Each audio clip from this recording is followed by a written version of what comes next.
In her biography, Shakespeare's Wife, 2007, Australian author and feminist intellectual Germaine Greer sets out to rehabilitate the reputation of Anne Hathaway, the wife of William Shakespeare, who has long been viewed with skepticism by scholars.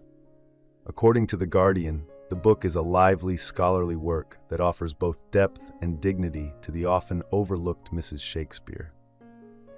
Greer acknowledges that very little is known about Anne Hathaway, and even her first name is uncertain, as her father's will lists her as Agnes. Born in 1556, Anne grew up in Shottery, a small village just a mile west of Stratford upon Avon, where William Shakespeare would later be born. Her father, Richard Hathaway, was a free yeoman farmer, not part of the nobility nor a serf, and when Anne was around 14 or 15, he passed away, leaving her £6 to be paid upon her wedding day. Much of what is known about Anne comes from church records, but the period between her father's death and her marriage to Shakespeare remains largely unknown. What is certain is that Anne and William married in November 1582, when Anne was 26 and William was 18.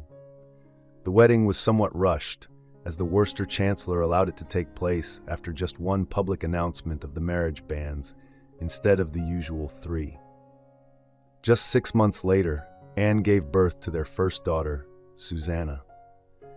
The age difference between the couple, along with the fact that Anne was already pregnant, has led many scholars to characterize their marriage as a shotgun wedding, in which the groom is pressured by the bride's family to marry against his wishes.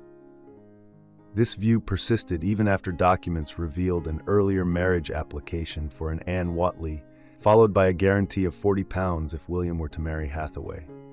However, Greer cites recent scholarship that suggests Anne Whatley was likely a figment of error, the result of a clerical mistake rather than a real person.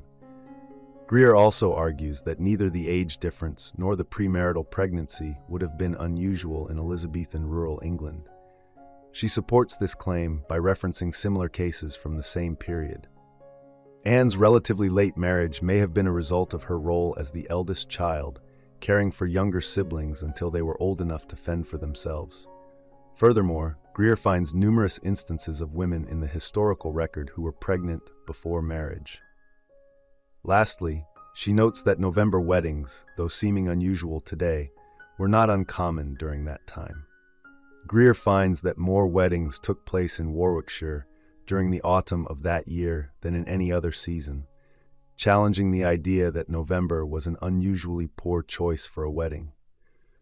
She also disputes the claim that the Hathaways were socially and financially inferior to the Shakespeares in Warwickshire. While Shakespeare's father had been a prosperous glover and an alderman, by the time of William's marriage to Anne, the family had fallen into financial ruin. In contrast, Hathaway's family was still in a relatively secure position, leading Greer to suggest that Anne was actually a better match for William than the other way around.